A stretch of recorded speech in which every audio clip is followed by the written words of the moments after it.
Hello and welcome back to Shakesyear. We are working on Measure for Measure, and today we get to hear from Isabella in Act 2, Scene 2. And if you remember, Isabella is the sister to Claudio, who has been condemned to die.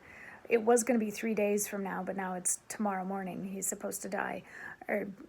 Tomorrow, I think at 9 a.m. is when Angelo said, now he has to die. He's been condemned anyway because he got his common law wife, Julietta, pregnant, and that's against the law. Even though they're common law, they're not actually married, all of that sort of stuff. And Isabella is also about to become a nun. She hasn't taken her actual vows yet, but she is being sworn into the sisterhood very soon. So Claudio asked Lucio to ask Isabella to ask Angelo for leniency, sort of thinking that if a nun-to-be talks to Angelo, who is so proper and so pious and so like by the book and the letter of the law, that sort of a thing, thinking maybe if anybody's going to sway him, it's going to be a nun. So we start out in Act 2, Scene 2, in Angelo's place, and the provost comes to him and he's like, "You're sure that Claudio has to die tomorrow?" And Angelo's like, "Yeah, that's what I said." And the provost is like, "I just want to make sure that you're not like being maybe a little too rash in this thing." And Angelo's like, "No, he's dying tomorrow morning, that's it." And then a servant comes in and tells Angelo that Isabella is there and Lucio is with her. He's a little bit ancillary in this scene. He mostly just sort of cheers her on. And she comes in and she's like, "I'm here to plead for my brother." And Angelo's like, "Sorry, too late." And she's like, "No, I can say a word and then I can take it back again. So you can take back his sentence. That's a thing."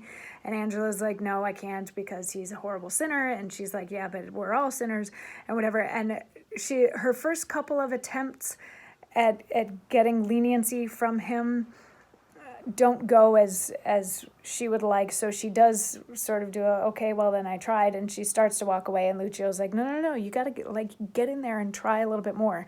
So she goes back and starts in on him again, and she pulls out like the "he who is without sin should cast the first stone" type, all of that stuff, and blah blah blah, like give some leniency. These laws haven't been enforced in so long. This is kind of ridiculous. And he's like, just because they haven't been enforced doesn't mean that they were laws. And if these laws had been enforced from the get-go, then we wouldn't be in this situation that we're in now, because nobody would get anybody pregnant out of wedlock. Nobody would be sleeping with each other out of wedlock, because they would know what the punishment was and that sort of a thing. And she doesn't like this response at all. She's like, "I see that you have this power, and it's great to have the power of a giant, but it's tyrannous to use that power like a giant." And he's like, "Get out of here." And she says, "Could great men thunder as Jove himself does? Jove would never be quiet, for every pelting petty officer would use his heaven for thunder, nothing but thunder. Merciful heaven, thou rather with thy sharp and sulphurous bolt splits the unwedgeable and gnarled oak than the soft myrtle. But man, proud man, dressed in a little brief authority, most ignorant of what he's most assured, his glassy essence, like an angry ape, plays such fantastic tricks before high heaven as makes the angels weep, who with our spleens would all themselves laugh mortal." So she's putting him in his place, is what's happening to her, or at least that's what she's trying to do here. She's saying, you're a little bitty man who suddenly has this great power, and you are abusing it, heaven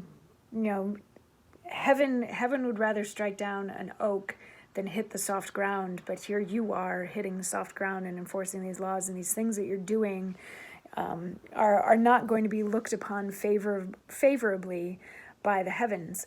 And he doesn't necessarily like the response, but he does like the fact that she starts to make sense, and she continues on with her argument, and she brings more scriptural things into it, more biblical references into it, and that sort of a thing. And he has an aside at one moment where he's like, she's actually sort of making sense, and that's a little bit of a turn on to me. And he eventually, to sort of shut that down, because he definitely doesn't want that to be happening, he tells her to leave and he'll think about it and to come back tomorrow. And she's like, "What time should I come back tomorrow?" And he's like, "Anytime before noon you can come back," which personally I think is a little funny, since Claudio is supposed to die at 9 a.m. tomorrow, that he's like, come back anytime before noon, and I will have thought about it.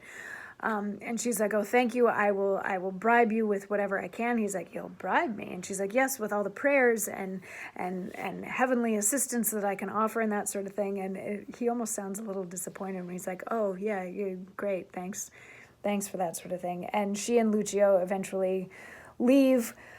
She's feeling a little bit better, I think, like she's making some headway. They go off and they're like, yes, we'll come back tomorrow and get your actual answer.